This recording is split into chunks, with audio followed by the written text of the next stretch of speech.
Bonjour à tous et bienvenue à cette autre capsule vidéo traitant de santé et sécurité du travail. Mon nom est Marc-André Pelleneau, je suis le directeur de la santé et sécurité du travail à la FCCQ. Ce matin, nous allons aborder la thématique plus spécifiquement dans le secteur de la construction et encore plus particulièrement la formation. Pour ce faire, nous recevons aujourd'hui nul autre que Stéphane Paré, un habitué maintenant. Bonjour Stéphane. Bonjour Marc-André. Il travaille dans le milieu de la santé et sécurité depuis de nombreuses années.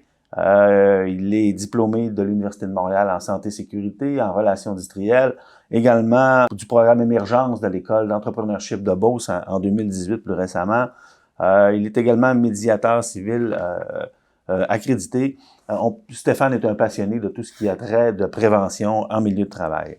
Alors, sans plus tarder, commençons. Alors Stéphane, première question pour toi. Tu étais venu nous rendre visite en 2022. Tu nous avais expliqué un peu qu'est-ce qu'on devait surveiller en application au 1er janvier 2023.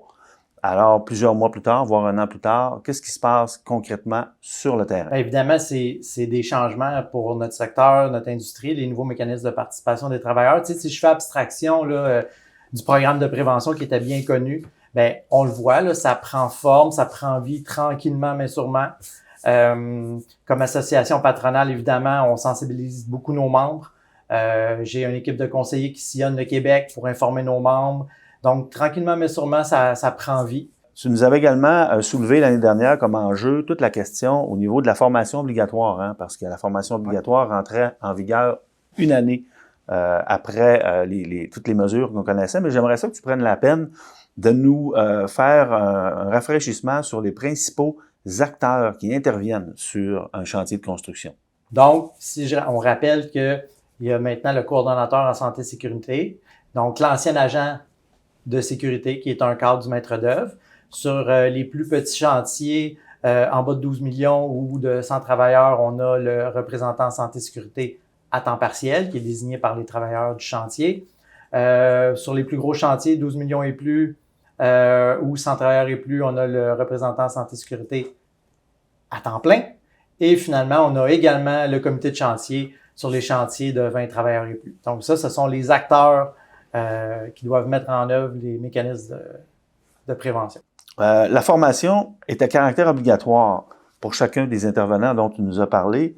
Pourrais-tu nous expliquer sommairement ce qui est abordé pendant ces formations-là, de quoi on traite généralement? Tu en as parlé un petit peu, mais reviens de façon un peu plus spécifique là-dessus, s'il vous plaît. La loi sur la santé et sécurité au travail prévoit des fonctions spécifiques pour les représentants santé et sécurité, le coordonnateur, le comité de chantier. Donc, l'idée des formations, c'est de leur enseigner comment exercer leurs fonctions, sans rentrer dans toutes les fonctions parce qu'on a peu de temps, là, je pourrais faire une journée, mais tu sais, faire des inspections, faire des enquêtes, intervenir en cas d'un droit de refus, soumettre des recommandations. Donc, toutes ces fonctions-là qui sont prévues par la loi, ben, c'est les thèmes qui vont être abordés dans les différentes formations qui sont de durée différente selon est-ce que je suis un RSS à temps partiel, par exemple, c'est une formation de 3 heures en ligne par la CNESST versus 40 heures pour un RSS à temps plein puis 240 heures pour un coordonnateur en santé et sécurité. Et encore plus spécifiquement, pour nous rafraîchir la mémoire, Stéphane, qui paie les formations, les déplacements, l'hébergement? C'est des questions qu'on se pose souvent, c'est pas toujours clair pour nous. Est-ce que c'est l'employeur, la CNESST, le temps de libération? Pourrais-tu nous aider à voir plus clair par rapport à ça? Ben encore là, la loi prévoit le remboursement des frais par la CNESST. Quand on parle des frais de séjour, les frais d'inscription, les frais de déplacement. Donc ensuite, ben c'est sûr qu'un travailleur peut être libéré, donc sans perte de salaire, pour aller suivre les formations. Donc, c'est comme ça que c'est prévu. Et il y a un règlement qui va prévoir vraiment les modalités de remboursement, les montants et tout ça. Considérant que les formations dont on parle, et tu nous as bien expliqué, vont devenir obligatoires uniquement le 1er janvier prochain, comment ça se passe pratiquement sur le terrain? Bien, les gens construisent l'avion en plein vol. Hein? On apprend à mettre en œuvre les nouveaux mécanismes. Donc, on est vraiment en mode éducation, sensibilisation, puis on les réfère beaucoup au programme de prévention. Tu sais, je disais tantôt, le programme, les gens connaissaient des programmes de prévention, il y a des outils à l'intérieur des programmes, il y a des formulaires d'inspection, il y a des formulaires d'enquête. Fait on éduque les gens à focusser sur le programme de prévention puis à utiliser les outils qu'on retrouve à l'intérieur.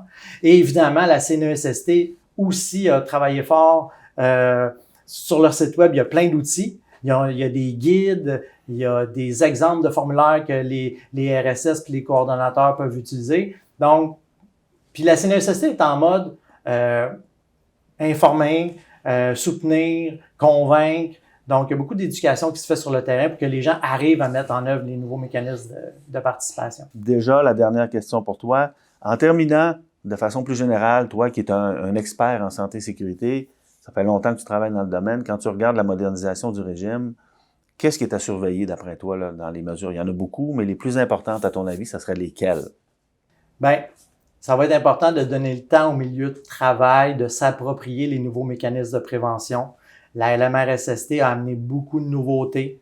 On parle de hiérarchisation des moyens de prévention, d'intégrer les risques psychosociaux dans les programmes de prévention, de désigner des agents de liaison, des représentants en santé et sécurité, même chose sur les chantiers de construction.